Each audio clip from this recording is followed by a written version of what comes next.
Zoti qof me ju. Leksimi i Ungjillit shenjtë sipas Lukës.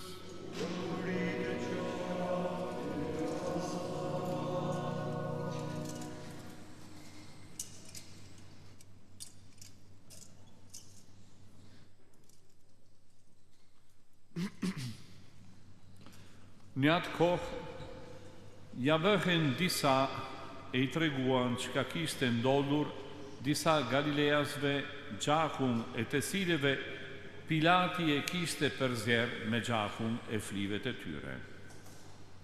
Jezus ju përgjigji: a mendoni se këta Galileas që sharuan kështu qenë mëkatar më të mëdhenj se të gjithë Galileas i tjerë?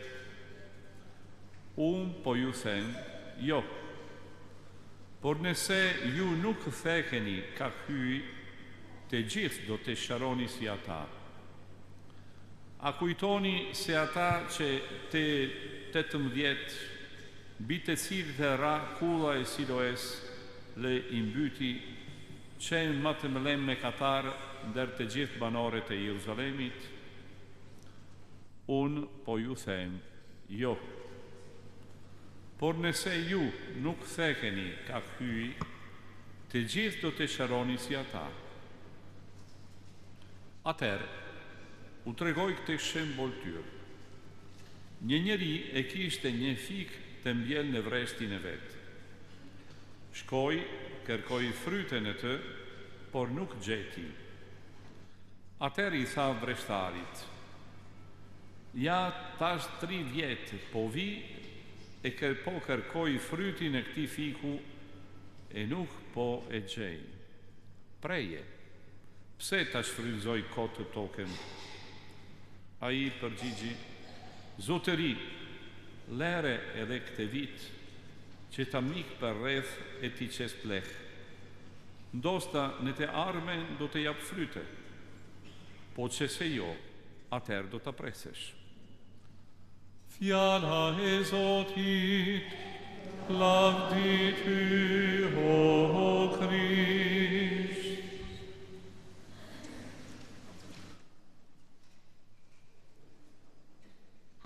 Besoj se edhe ju kujtoni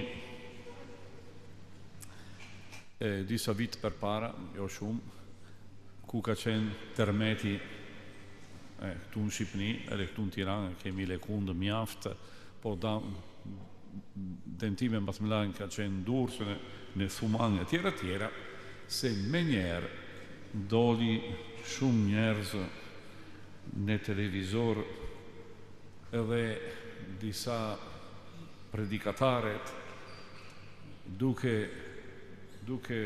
shpjeguar me njëherë për arsye të mëkateve tuaja erdhi tërmeti. Tërmeti është ndëshkimi i Zotit, e tjera.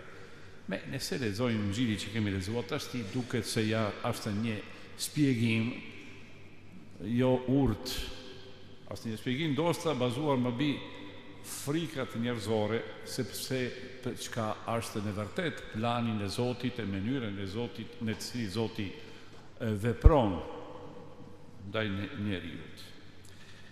Jezusi thotë konkretisht, nuk ka një lidhje drejt për drejt për çka është një aksident ose një katastrofë ose ndoshta edhe një sëmundje edhe vullnetin e Zotit për me ndëshkuar dikush. Kjo është një vizion mjaft primitive që Jezusi fton që dhajnë masdor. Çfarë janë këta gjëra? Nuk kanë vlerë fare, patjetër kanë vlerë, po nuk janë lidhur për fati se ata që kanë mësuar dam janë më shumë mëkatarët. Varet nga sa kilo mëkatet kemi, aq kilo dëshkimet na vjen. Nuk ka logjika e Zotit kjo. As një logjikë shumë njerëzore, bazuar mbi mentaliteti e akmarrjes. Por Zoti akmarret ndaj ne? Jo, ai që erdhi në botë për me falur mëkataret, të gjithë jemi fajtorë ndaj Zotit, nuk ka ardhur për me bë akmarrje, por me pajtu e me falë. Kjo është logjika hyjnore. Për të arsye, po ndodh gjanat e tillë, katastrofat, aksidentet, gjëra pa pëlqyesme që na godit, e që na mbajnë pyetje, pse ka ndodhur kjo, pse më ka ndodhur mua, çfarë faj kam ose kam pasur ata që kam mësuar një çështje të tillë. Atëherë Jezusi thotë në fund e fundit, të gjëra na përket, sepse jetojnë në këtë botë, jetojnë si krijesë. E çka kemi për me mesuar nga shenjat e tillë, as fakti se jeta jon është e brishk.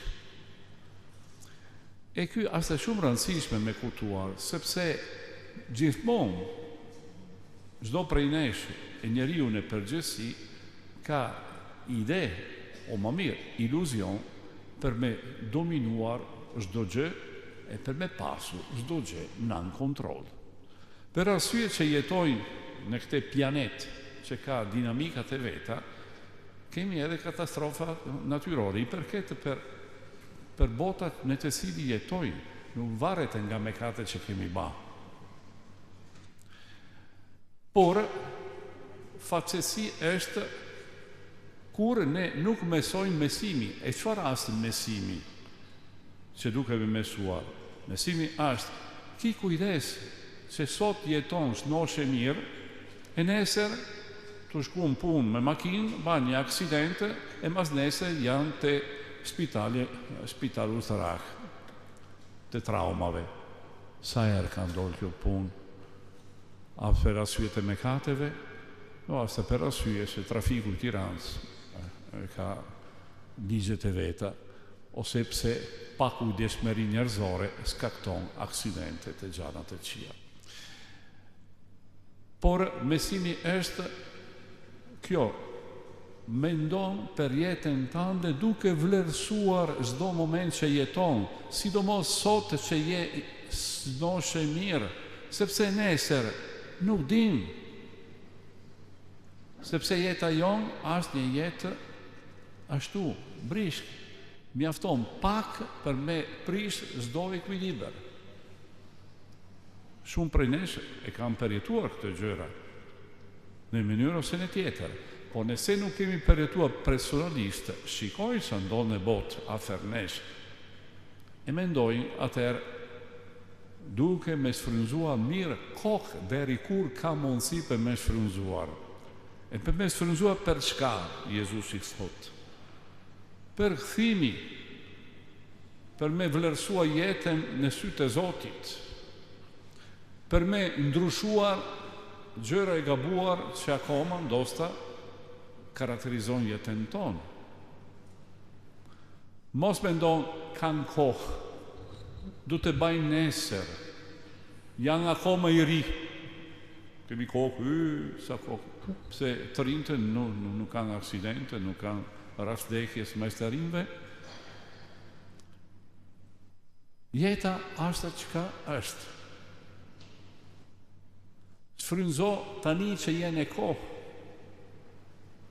Mos mendon do të kem kohë ku janë, do të shkoj, do të lutem ku janë në pleqeri. Jo, fillon tani, pse a je sigur që do të ardhë në pleqeri? E kur je në pleqeri që ke akoma qef për me, nëse nuk e mesua me bazë ku ke qenë njëri? Do me tha, koka është një luratë. E kjo lurata është gjithmonë një moment i aftë për me ba diçka vendintar për me orientuar jetën tonë si pas fjales e Zotit, si pas metimit e Krishtit, duke shpresuar në të, jo duke shpresuar në forcen tonë ose në programët që kemi ba.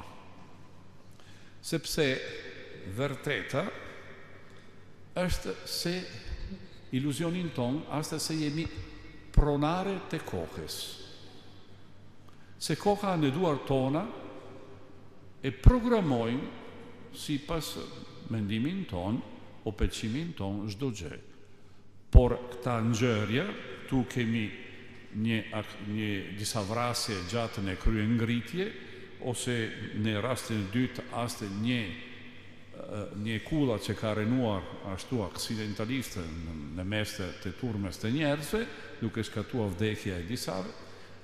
Mire, këtë gjëra ndodh vazhdimisht. Atëherë, a je ti në vërtet pronar i jetës tënde?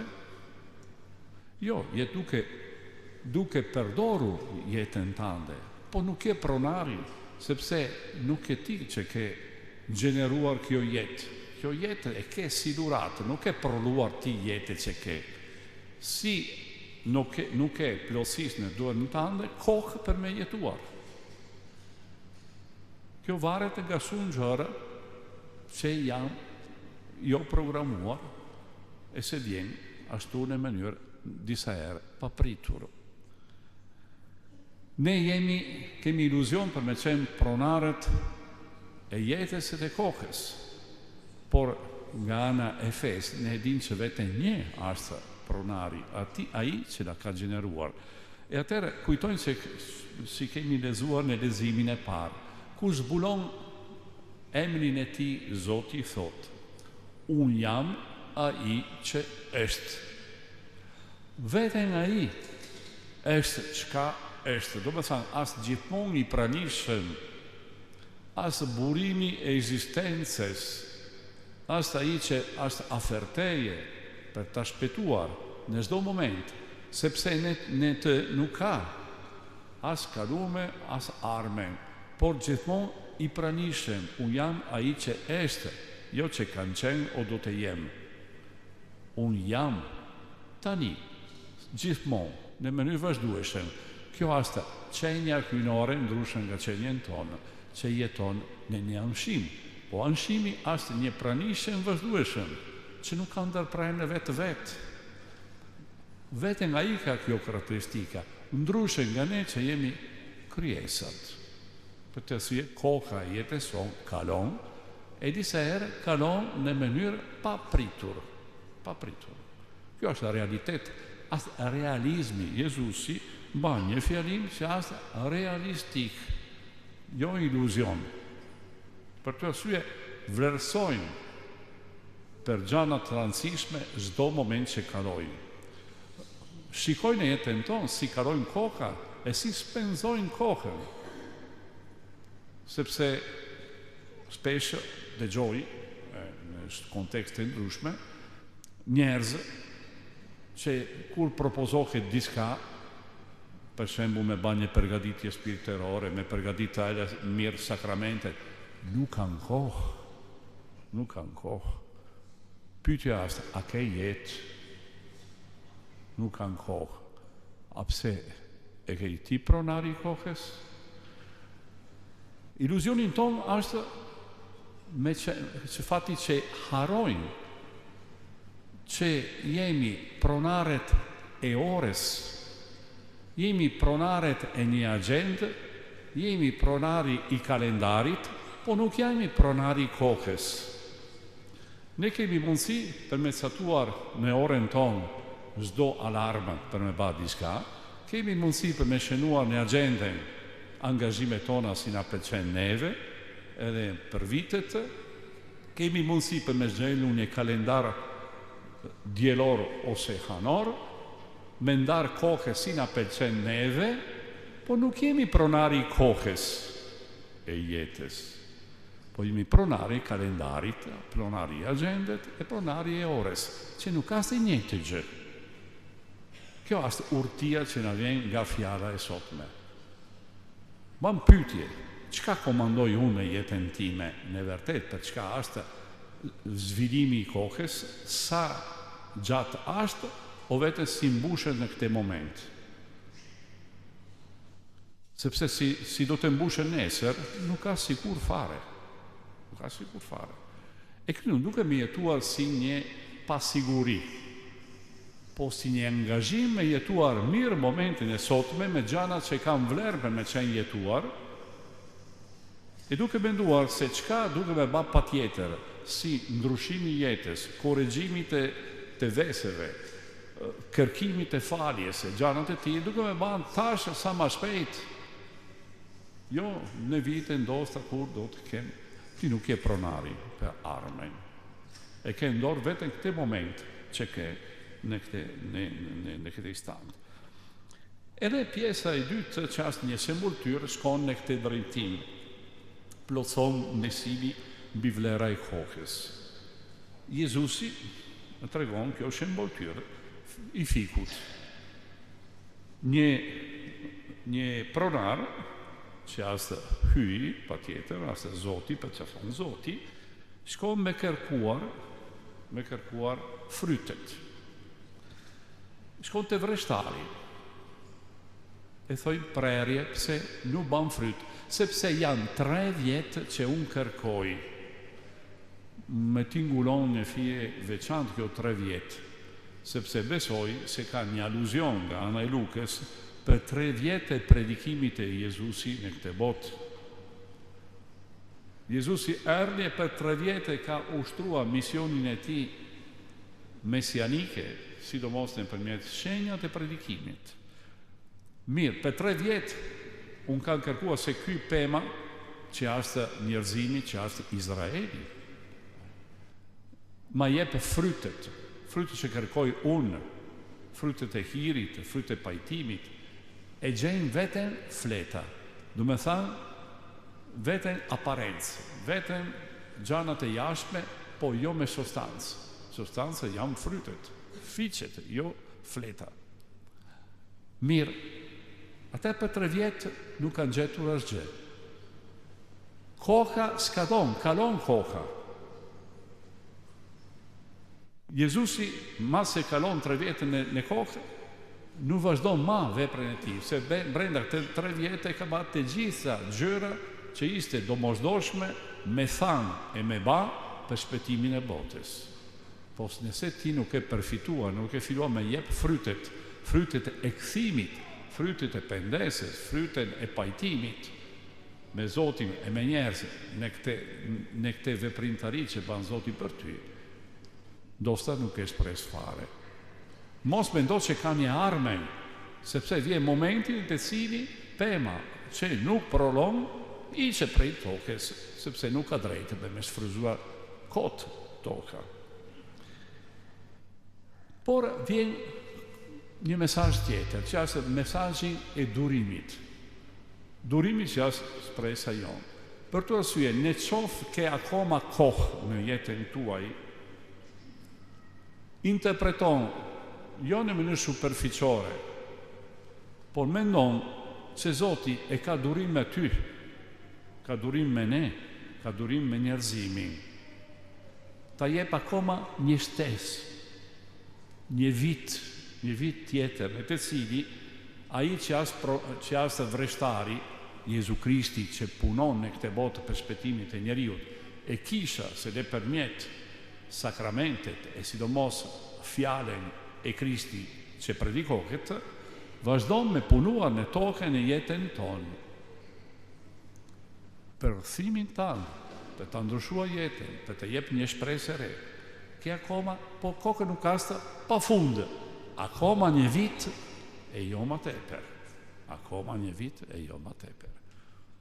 Ate kuptoni çfarë rastë në fjalimin që kemi sot, sidomos sistemuar në këtë kohë e kreshbeve, kemi akoma disa ditë, kemi akoma jemi në javën e 3, kemi akoma 3 javë paka shumë për ardhun e Pashkë, kohë kalon, po ti çka ke bërë deri tash?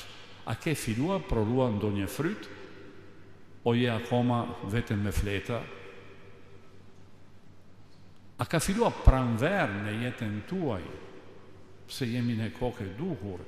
A ka filluar këta gema me zhvilluar diçka, me jep një shenjë jetës, o je vetëm një copë drur i vdekur atje në tokë? Kjo është pyetja që na vjen sot, besoj kjo është meditimi që duke bërë në këtë moment e në këtë javë. Por besoj se është momenti i përshtatshëm edhe për ju kujtuar se çdo vepra që bëjnë në kokën e kreshbeve, as pikërisht kjo punim që bëjnë në rrenjën e fikut, përse filon me fitua gjalleri e me prodhuar gjithka. Pendesa që bajnë, shenjat të pendestare, lemosh, por mos harroni lutja e sidomos brenda lutjes një dëgjim ma i kujdeshëm e fjales e Zotit, edhe një dëgjim ndoshta ma e gjatë se në kokët e tjera, për me përfituar për këtë asë një kokë i bekuar ky.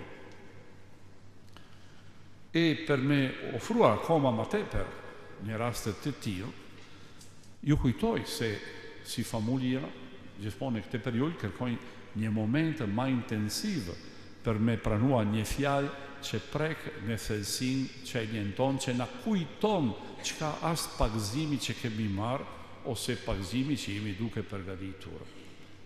Ju kujtoj se në finimin e prillit, në fund të kreshmeve, në javën e fundit, me 4, 5 e 6, është një prente mramja, një shtunë e tjere, do të kemi një seminar, do me thanë, jemi ftuar me merë pjesë, jo vetëm në mesh, por me disa katekezat që janë njëri mbas tjetrin, në mënyrë intensive, për na formua një stimull fort që vjen drejt për Zoti si një hir. Ato mendoni se në këtë seminar, asë kisha ndërguar nga Krishti, e Krishti që vepron në të, në përmjet fuqia Shpirtit Shenjtë, që vjen si vreshtar, që vjen me gjalleruar jetën tuaj rrenje, që ndoshta janë akoma tu fjet, janë akoma në akull e dimnit, ndoshta dimnit e preokupimeve, dimni e zgjallimeve të jetës, dimni për preokupime që kemi për armen. Vjen Zoti, ju fut kjo pleh fuqishëm që asta fjala e Zotit, që jep ushqim rrenjeve të shpirtit. E shikojnë si pema jetë son, pema e fenë son, rigjallerohet duke filluar me prodhua jo vetëm fleta, por edhe frytet e bukur, frytet e hirit e Zotit, fryti e ndryshimet e vërteta. Qofle du Jezu Krishti.